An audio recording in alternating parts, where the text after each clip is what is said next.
వెళ్ళింది, తిరిగి వచ్చి కంపెనీలో ఇప్పుడు ఆమె పనిచేస్తుంది. ఏకంగా నా క్రెడిట్ కార్డు బిల్లు కూడా బ్రహ్మణియే కట్టే పరిస్థితికి వచ్చింది.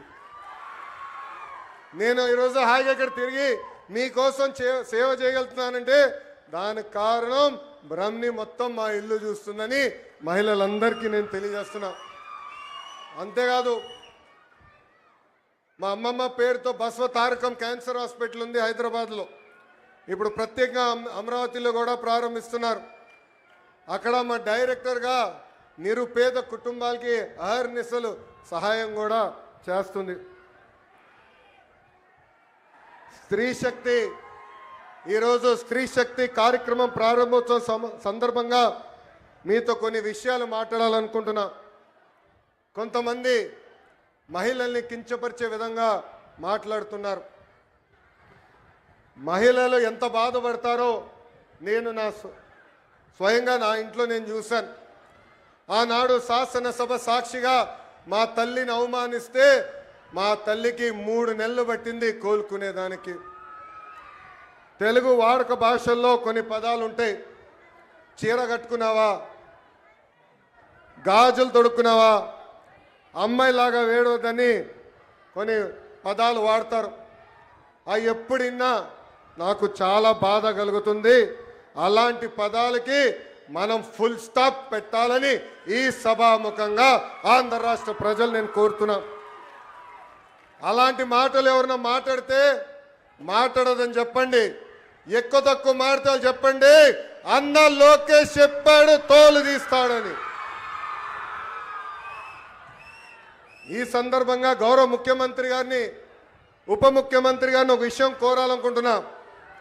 సినిమాల్లో, వెబ్ సిరీస్లో మహిళల్ని కించపరిచే విధంగా డైలాగ్స్ వస్తే అవి తీసే వరకు ఆ సినిమాలు, వెబ్ సిరీస్ రిలీజ్ అవ్వకూడదని ఒక ప్రత్యేక చట్టం తీసుకురావాలని ఈ సభాముఖంగా పెద్దల్ని నేను కోరుతున్నా.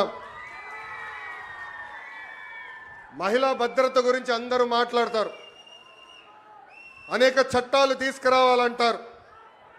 కానీ మహిళలకి భద్రత ఉండాలంటే మహిళల్ని గౌరవించాలనేది మన ఇంటి నుంచే మొదలవ్వాలని నేను బలంగా నమ్ముతాను. అందుకే నేను విద్యాశాఖ మంత్రి అయినప్పుడు ప్రత్యేకంగా first class, second class text books తెప్పించా. దాంట్లో ఫోటోలు చూసా. ఇంటి పనులు చేస్తున్న ఫోటోలన్నీ మహిళల ఫోటోలు ఉన్నాయి. ఏకంగా అది నేను మార్చాను. ఇప్పుడు 50% ఫోటోలు మగవాళ్ళు ఇంటి పనులు చేసే ఫోటోలున్నాయి, 50% ఫోటోలు ఆడవాళ్ళు ఇంటి పనులు చేసే ఫోటోలున్నాయి. అంటే మార్పు అనేది ఇంటి నుంచే మొదలవ్వాలని బలంగా నమ్మే వ్యక్తి మీ లోకేష్. ఇంకా మెగా పేరెంట్ టీచర్ మీటింగ్లో ప్రత్యేకంగా పిల్లలతో తల్లికి వందనం కూడా మన ప్రభుత్వం చేపించింది.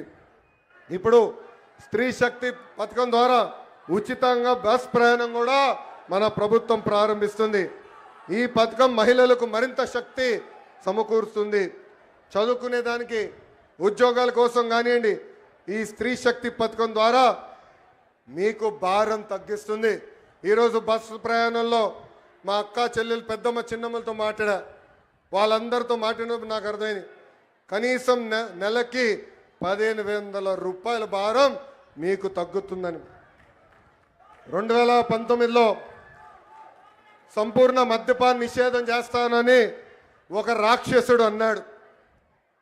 ఏకంగా అమ్ముతున్న మద్యం ఆరోగ్యానికి హానికరం అని అధికారులు అనేక సార్లు చెప్పినా ఏకంగా ధనదాహం కోసం విషం కంటే ప్రమాదమైన మద్యం అమ్మి ఏకంగా తాలిబొడు తెంపాడు ఆ రాక్షసుడు.